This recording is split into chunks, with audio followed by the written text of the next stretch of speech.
ao iniciarmos um novo ano, a boa nova que temos é de que o grande mistério de Deus é a pessoa de Jesus Cristo, através do qual Deus uniu todos os seres, homens e mulheres, todos os grupos de pessoas, numa única e grande família espiritual. Nos dias do apóstolo São Paulo, em Efésios capítulo 3, eu me ponho de joelhos diante do Pai, de quem toda a família nos céus e na terra recebe o nome. O conceito de família de Deus permeia toda a Escritura Sagrada, através de toda a história da humanidade. Lá no Jardim do Éden, a família de Deus era composta pelo Senhor, Criador, Adão e Eva.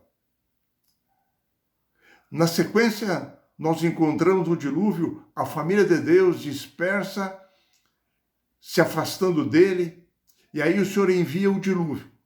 E após o dilúvio vem um novo recomeço da família de Deus, através de Noé e os 8 membros da sua família.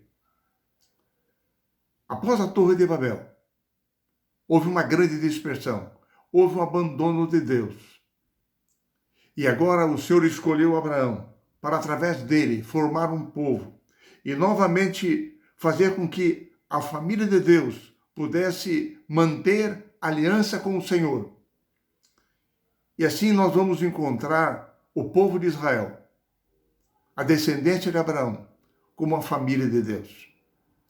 Em Êxodo, quando Deus chama Moisés, pela primeira vez nós encontramos nas Escrituras a expressão, o meu povo. Em Gálatas capítulo 3, versos 26 a 29, o Novo Testamento amplia a nossa visão, mostrando-nos como Deus se relaciona com as pessoas, se relacionou conosco através de Jesus Cristo. E agora, Jesus nos é apresentado como nosso irmão mais velho, tornando-nos membros da família espiritual de Deus, mediante a fé em Cristo Jesus, pelo poder do Espírito Santo que atua na nossa vida. Nós nos tornamos herdeiros das promessas feitas a Abraão, feitas aos filhos de Deus desde o princípio da história. E assim é que o apóstolo São João, ele nos diz, vejam que grande amor o Pai nos tem concedido, a ponto de sermos chamados filhos de Deus. O apóstolo Paulo nos diz que ser filhos de Deus é algo encorajador para nós. Nós não somos apenas produto de leis naturais, mas Deus se relaciona conosco na imagem amorosa de uma família. Durante os próximos 3 meses, nós estudaremos sobre as bênçãos, os privilégios, as implicações, as responsabilidades, direitos e deveres daqueles que são chamados para serem membros da família de Deus. É interessante que, desde a obra da criação no Jardim do Éden, Deus colocou nas mãos do ser humano, como membro da família de Deus, a responsabilidade de cultivar a terra, cuidar dos animais, guardar a natureza. Na verdade, participando da perfeição inicial dessa terra quando foi criada. Porém, desde o início, Deus se apresenta como o Senhor e o Criador de todas as coisas. O mundo é dele e tudo o que nele contém. Todas as criaturas da terra são suas. Todas as riquezas da terra são suas. Através das Escrituras, desde o Jardim do Éden, o homem nos é apresentado como um administrador, um mordomo, que gerencia aquilo que Deus colocou em suas mãos. No relacionamento de confiança, de amor, de fé. Como, por exemplo, orou Davi ao concluir o recolhimento dos materiais para a construção do Templo de Jerusalém.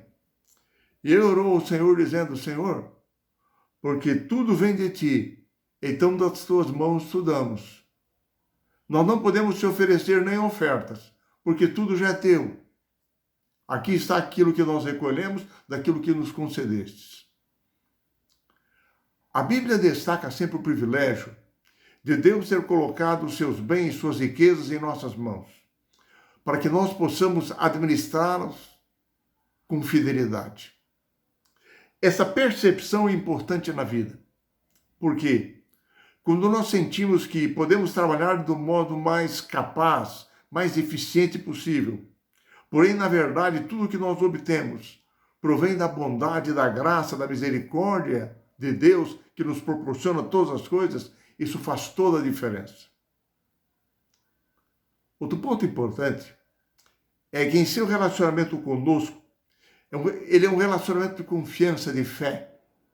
E assim nós encontramos nessa semana inúmeras promessas de Deus para nós, como servos seus, como mordomos fiéis. Por exemplo, no Salmo 23, nós lemos que nele nada nos faltará. No Salmo 37, nos é dito que o Senhor nunca desampara o justo, ele nunca vai ter falta das suas necessidades básicas.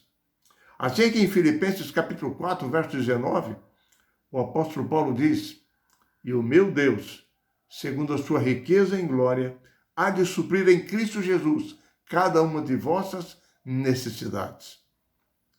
O Espírito de Deus nos é prometido para nos guiar em todas as nossas necessidades diárias.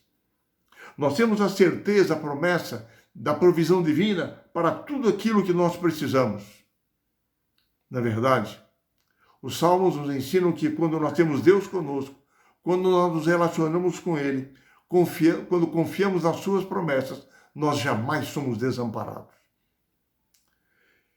É interessante que em Deuteronômio capítulo 6, verso 5, Deus diz ao povo de Israel: "Amarás, pois, o Senhor teu Deus de todo o teu coração, de toda a tua alma e de toda a tua força." Jesus utilizou esse mesmo texto, clarificando mais ainda com a expressão "de todo o vosso entendimento." O significado, a prática desse texto e de outros mais, nós iremos estudar através de todo esse trimestre. O que é fidelidade para com Deus? Em 1 São João capítulo 5, verso 3, nós lemos o que ocorre quando nós temos um relacionamento de amor e de fé e de confiança com o Senhor. E é interessante que o apóstolo São João diz: "Porque este é o amor de Deus, que guardemos os seus mandamentos." Ora, os seus mandamentos não são penosos. A obediência por amor é o resultado de um relacionamento com o Pai Celestial. Em Deuteronômio capítulo 10, versos 12 a 13, o Senhor faz inclusive uma pergunta a Israel: "Israel, o que é que o Senhor espera de ti?" E agora Deus mesmo dá a resposta abrangendo 4 pontos. O primeiro deles: eles deveriam temer o Senhor. Ou seja, crer nele, confiar nele, depositarem nele a sua fé, a sua expectativa e permitirem a sua direção em suas vidas. Segundo lugar, eles deveriam andar em todos os seus caminhos, nos caminhos do Senhor. Ou seja, viver em comunhão com Ele, seguir todas as suas palavras, todas as suas orientações. Terceiro ponto, é que deviam amar e servir ao Senhor de todo o coração e de toda a alma. Ou seja, amarem a Deus em primeiro lugar sobre todas as demais coisas, com todas as forças da sua mente, da sua vontade, da sua disposição. Por quê? Para quê? Aí vem o quarto ponto: para guardar os mandamentos do Senhor. A fé amorosa, sem obediência, ela é inútil. Porque a fé é muito mais do que um mero assentimento intelectual. O acreditar em alguma coisa não é suficiente. A fé é uma força que age, que move para a ação. A fé não pode ser contraditada pela desobediência aos mandamentos de Deus. A fé vai se revelar na obediência aos mandamentos de Deus, através como um fruto, como um resultado da comunhão com Ele. E Jesus disse que a diferença entre seguir a sua palavra ou não é a mesma de construir sobre uma rocha ou sobre a areia. Em São Mateus capítulo 6, Jesus apresentou algumas verdades cruciais quanto à maneira pela qual nos relacionamos com as coisas que Deus coloca em nossas mãos para nós dirigirmos, para nós administrarmos essa vida. E Jesus disse algumas coisas. A primeira delas, não ajunteis tesouros na terra, e sim tesouros nos céus. Segunda coisa, a instabilidade dessa vida nesse mundo deve levar-nos a termos uma perspectiva correta quanto aos valores reais deste mundo. Mas a terceira coisa que ele disse é que devemos ajuntar tesouros no céu. O significa usar todos os talentos, todos os dons, todos os bens, tudo aquilo que Deus colocou em nossas mãos, tudo que nos concedeu, colocarmos tudo à disposição para o avanço do seu reino e para sermos uma bênção para outras pessoas. O chamado Abraão para ser uma bênção para os outros é um privilégio que pode e deve ser estendido aos filhos de Deus que vivem em nossos dias. Enfim, a nossa vida deve ser uma expressão de gratidão quanto aos privilégios da graça de Cristo reveladas em nossa vida. Que as lições deste trimestre aprofundem a nossa fé, a nossa confiança em Deus. E desse modo, você e eu tenhamos um feliz 2023. Que o Senhor nos abençoe e nos guarde neste novo ano.